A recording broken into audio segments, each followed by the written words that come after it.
Assalamualaikum warahmatullahi wabarakatuh. Alhamdulillah wassalatu wassalamu ala Rasulillah wa ala alihi wa sahbihi wa mawala wa ba'du. Sekarang kita lanjutkan pertemuan kita yang sebelumnya kita sudah bahas untuk promosi ya. Sekarang kita langsung ke arus kas sekarang. Jadi arus kas di sini ada namanya pemasukan dan juga pengeluaran ya. Kalau pemasukan kan itu transaksi yang masuk dan uang yang masuk dari luar ke kas, itu namanya pemasukan. Kalau pengeluaran itu uang yang ada di laci kita keluarkan yang digunakan untuk keperluan genting yang lainnya.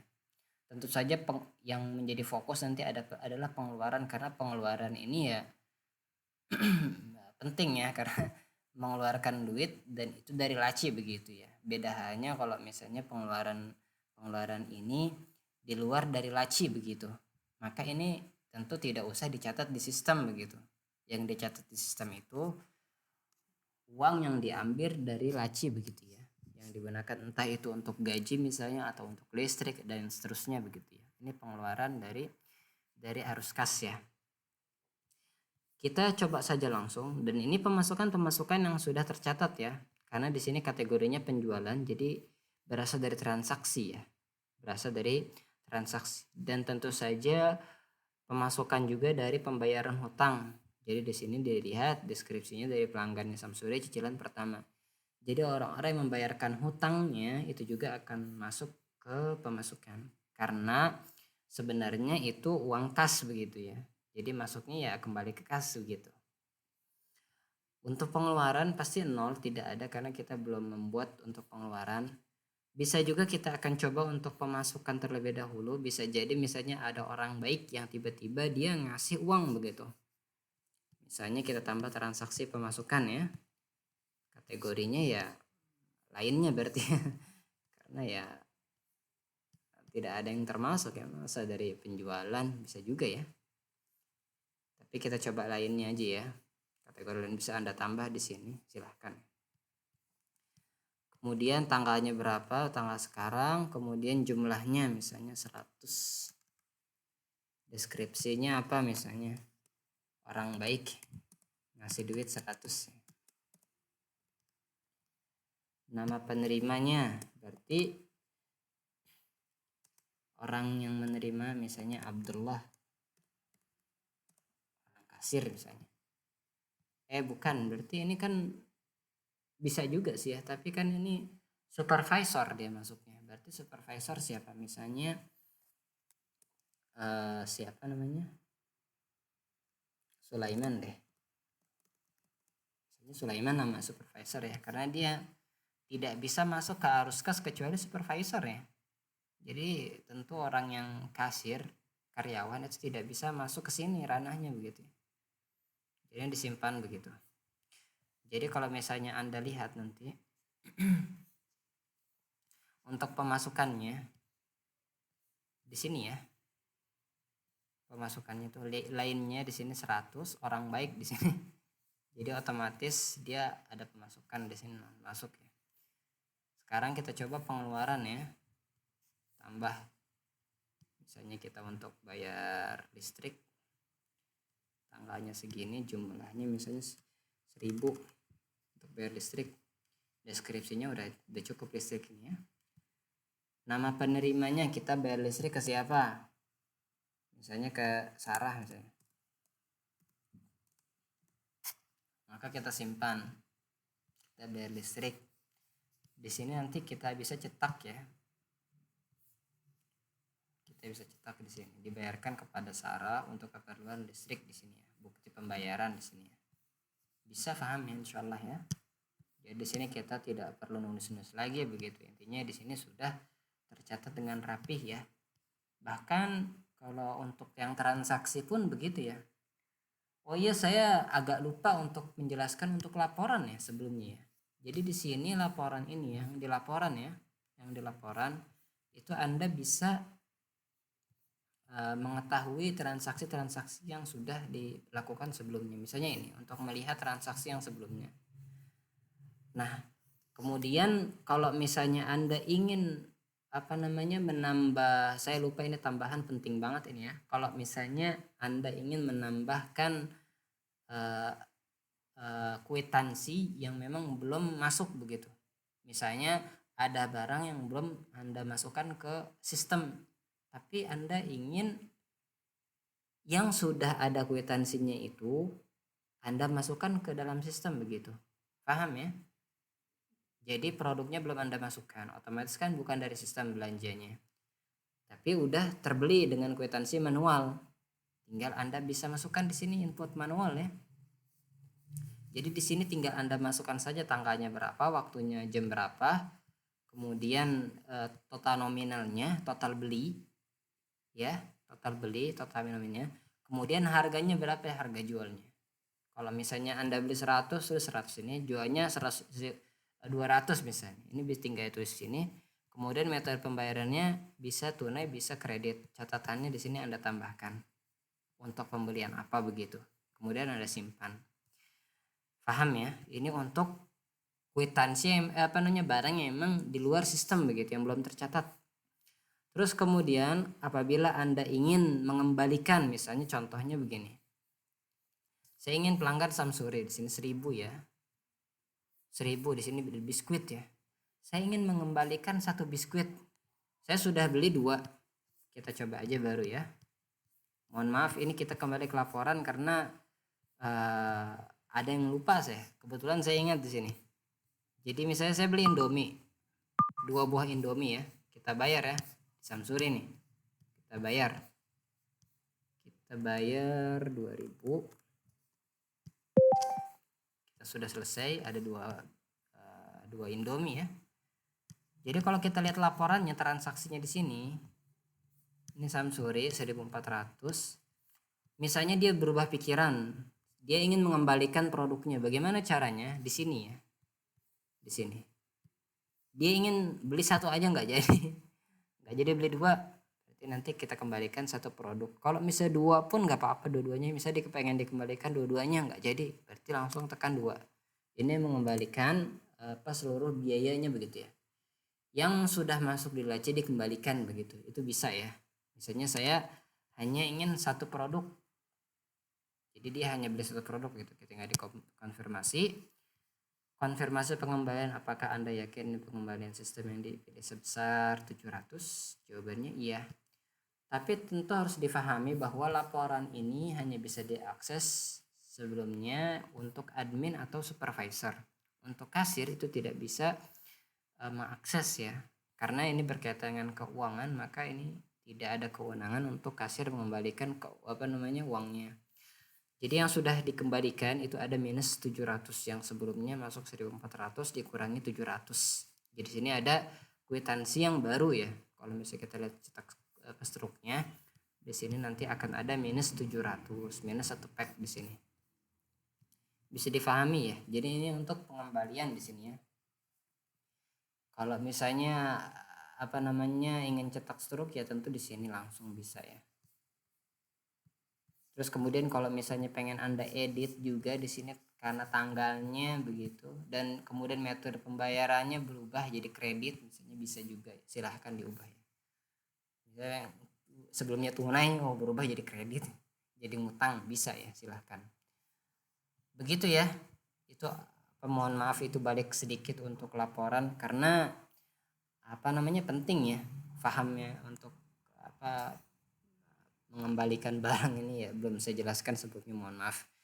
Kemudian di sini kita sudah coba ya. Di sini ada pengeluaran penjualan 700 ya di sini ya. Kita sudah karena kita sebelumnya pengembalian penjualan itu kan dari sini ya, laporan di laporan ya, minus 700. Karena kan di arus kas ini masuk uang sebelumnya berapa? 1400. Kita sudah masuk arus kas di sini. Kemudian pelanggannya minta 1 barang yang nggak jadi begitu. Berarti itu masuknya ke pengeluaran, dikeluarkan uang dari kas. Berarti dia masuk ke pengeluaran nih. Makanya di sini pengembalian penjualan 700 dari transaksi ini. Paham ya di sini ya? Kemudian kita tadi sudah tambahkan juga di sini tambah transaksi untuk listrik. Ingat nggak tadi? hasilnya di sini ya, pengeluaran listrik minus 1000 di sini. Tentu saja bisa Anda cetak invoice-nya di sini, dikeluarkan untuk siapa begitu, keluar listrik begitu, 1000 ya. Paham ya di sini ya, insya Allah ya. Kalau misalnya ini dengan tarif ini masih bahasa Arab ini ya. Kalau misalnya ini dengan data-data tertentu dengan dari tanggal tertentu, tanggal 1 misalnya sampai tanggal 30 itu bisa silahkan ya. Jadi begitu ya. Gampang banget ini aplikasinya, alhamdulillah. Begitu aja untuk arus kas.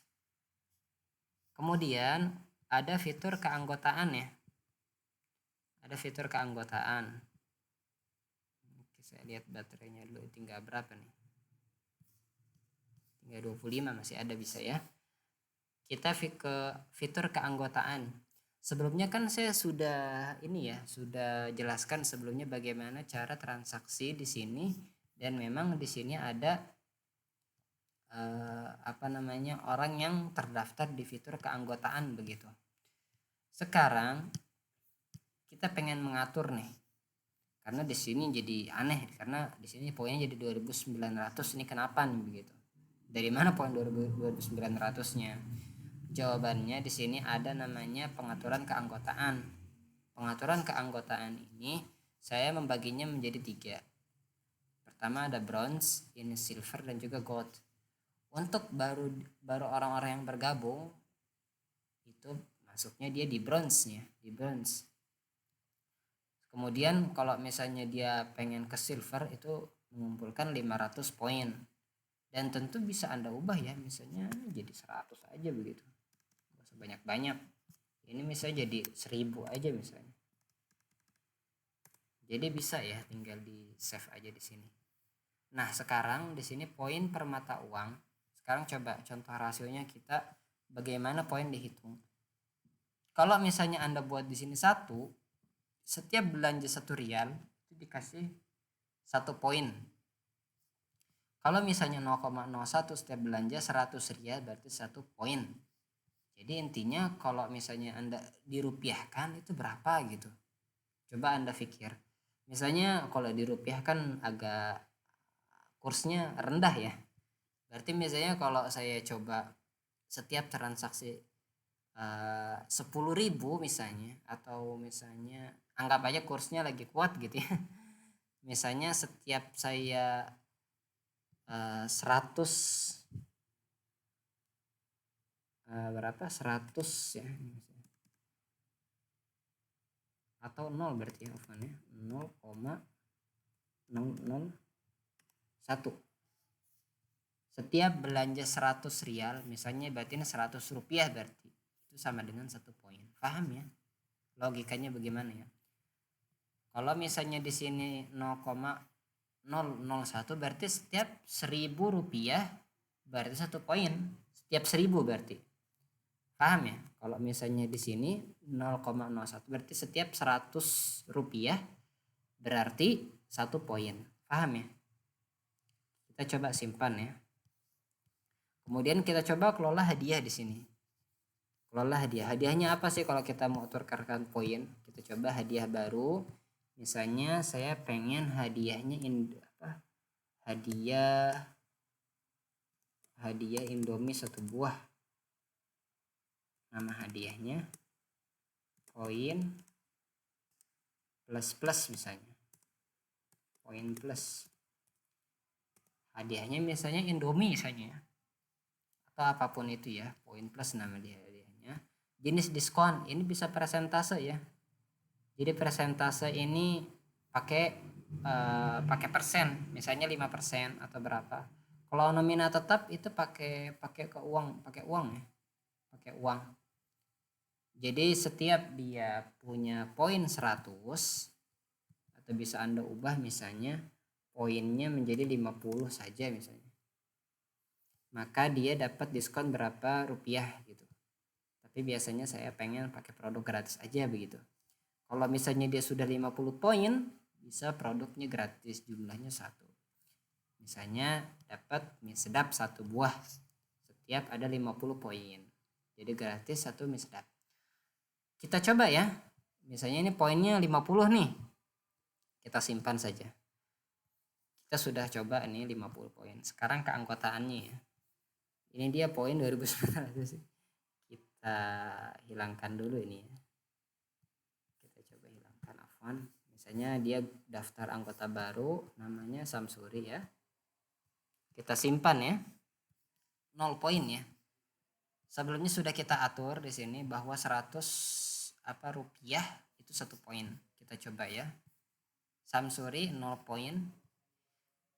Kalau Indominya kita beli mie sedap 500, harusnya dia dapat berapa? 5 poin dong, karena 500. Transaksi sudah 500. Iya kan? Kita coba, oke. Bisa lihat di sini ada 5 poin karena saya sudah belanja 500 rupiah. Sekarang kalau misalnya saya ingin tukarkan, bisa nggak dia tukarkan? Nggak bisa kalau kita klik di sini ya. Karena kenapa? Sebelumnya saya sudah tambahkan poin plus di sini. Hadiahnya itu Indomie 1 ya. Di sini harus ada 50 poin. Di sini belum bisa tukarkan hadiah. Kalau misalnya kita belanja misalnya berapa ya? Sampai 2.800 misalnya. Saya beli 4 Indomie. Kita coba ya.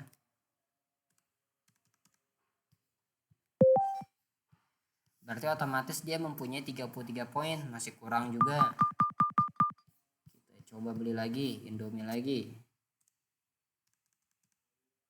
4.000, 5.000 uangnya misalnya. Kita coba transaksi ya. Oke, kita sudah dapat 82 poin nih untuk Samsuri ya. Sekarang kita coba tukarkan poinnya ya. Pelanggannya Samsuri dia masih, karena kalau harusnya pelanggannya tunai ya, karena di sini orangnya random begitu, kita tidak kenal. Tapi kalau misalnya orang yang kita kenal ya udah kita langsung Samsuri, oh dia punya 82 poin. Kita tukarkan di sini. Langsung di sini menyala ya. Poin plus tukar hadiah. Di sini langsung dia mie sedap poin RP 0 per packs. Jadi di sini sudah bisa ya.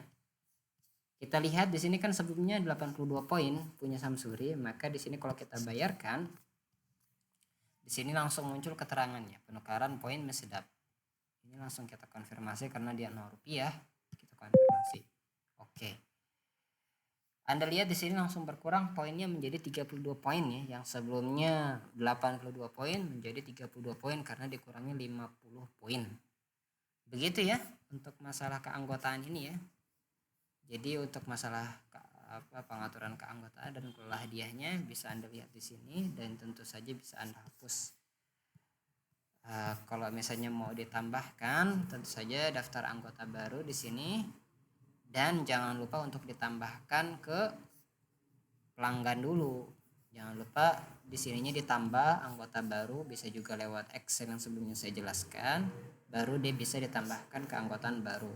Kemudian untuk tingkat dari perunggu di sini bisa dia otomatis ya, selama dia pengaturannya sudah dilakukan. Misalnya dia ini batas bergabungnya silvernya 100, bergabungnya di sini 1000 ya. Ini tuh tujuannya apa sih? Di sini kembali lagi ke Anda begitu ya. Jadi misalnya silver ini 100, itu untuk apa kalau udah 100 itu? Kalau misalnya dia udah gold, itu udah apa hadiahnya begitu. Jadi ini bisa untuk Anda atur sesuai dengan kebutuhan dan kelola hadiahnya juga berapa yang dibutuhkan poin yang ada begitu. Semakin besar poinnya, bisa Anda atur hadiahnya yang jauh lebih besar begitu. Paham insyaallah di sini ya. Berarti sudah selesai alhamdulillah untuk masalah keanggotaan ya. Alhamdulillah. Insyaallah kita akan lanjutkan untuk masalah pemasok dan juga penyesuaian stok ya di pertemuan yang akan datang insyaallah. Demikian ya. Assalamualaikum warahmatullahi wabarakatuh.